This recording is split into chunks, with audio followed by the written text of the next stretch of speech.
नीच, मित्रहंता, आत्ममुग्ध और चरित्रहीन व्यक्ति ने की, उसके प्रति तो क्या संवेदना। दिल्ली को उससे मुक्ति मिली और मैं ये जानता हूँ कि अब जो आम आदमी पार्टी में लोग बच गए थे सत्ता के लोभ में, लालच में, पदों के लिए, उस पैसे के चक्कर में, वे सब भी अब वापस जाएंगे, लौटेंगे, कुछ अपने व्यवसायों में लौटेंगे, कुछ पार्टियों में चले जाएंगे और पतन यहाँ से प्रारंभ हुआ है उन लोगों का। मेरे लिए कोई प्रसन्नता का और दुख का विषय नहीं है, मैं बीच में खड़ा हूँ। प्रसन्नता इस बात की है कि करोड़ों लोगों ने आशा लगाई थी, करोड़ों लोग अपनी नौकरियाँ छोड़ के आए थे, व्यवसाय छोड़ के आए थे, दुश्मनियाँ ली थी लोगों ने, उन सब की हत्या एक आत्ममुग्ध आदमी ने, एक चरित्रहीन आदमी ने अपनी निजी महत्वाकांक्षाओं की पूर्ति के लिए की। उसको दंड मिला, ईश्वरीय विधान से दंड मिला। प्रसन्नता इस बात की भी है कि न्याय हुआ।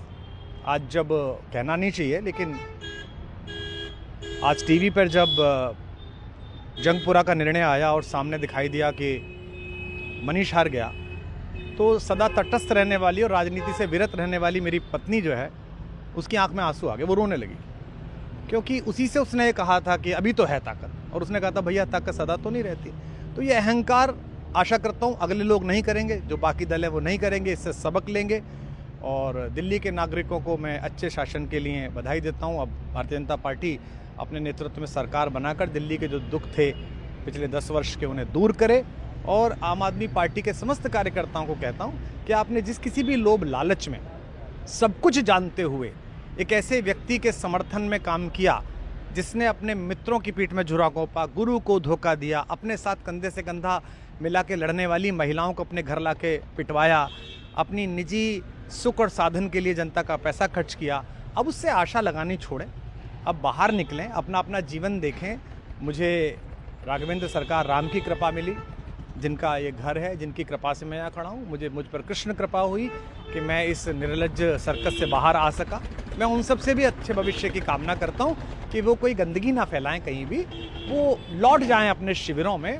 जिस तरह माधव को, कृष्ण को दूत देख कर भी भरी सभा में अट्टहास करने वाला दुर्योधन जो ये कहता था सुचिग्रम नैव दास्यामि बिना युद्धे न केशवः, बिना युद्ध के 5 गांव भी नहीं दूंगा, आज वो अपनी सीटों के लिए तरस रहा है। और मुझे पता है कि इस दुर्योधन का अंत भी टूटी हुई जंघा के साथ बड़ा ही दारुण होगा और भारतीय राजनीति एक कलंकित अध्याय के रूप में इस बौने दुर्योधन को और इसके दरबार के तमाम शकुनियों को याद करेगी। मैं उनकी मुक्ति की कामना करता हूं कि ईश्वर उन्हें इस दुख से बाहर निकाले और समस्त लोगों को बधाई देता हूं कि चलिए अंततः न्याय हुआ। सर, बात करें दिल्ली के चुनाव या यूपी के उपचुनाव मिल्कीपुर को लेकर, चुनाव आयोग पर तमाम तरह के आरोप लगाए जा रहे हैं। अखिलेश यादव ने कल कहा कि वहाँ उपचुनाव में मिल्कीपुर, ये राजनीतिक विषय है, इस पर मैं राजनीतिक कार्यकर्ता नहीं हूँ, तो इस पर मेरी टिप्पणी शोभनीय नहीं है, वो आपस में सब जाने। लेकिन दिल्ली के चुनावों को लेकर एक मिश्रित प्रतिक्रिया है। दुख है कि अन्ना आंदोलन से एक ऊर्जा जो पैदा हुई थी, जिससे देश में एक सकारात्मक बदलाव हो सकता था, एक वैकल्पिक राजनीति हो सकती थी, उसकी हत्या एक अहंकारी आदमी ने, एक आत्ममुग्ध और असुरक्षित आदमी ने कर दी। मैं आशा करता हूं कभी ना कभी भारत में ऐसा सूर्योदय किसी न किसी दल में अवश्य होगा, जो भारत को जहां पहुंचना है वहां पहुंचाने का मार्ग प्रशस्त करेगा। बहुत धन्यवाद।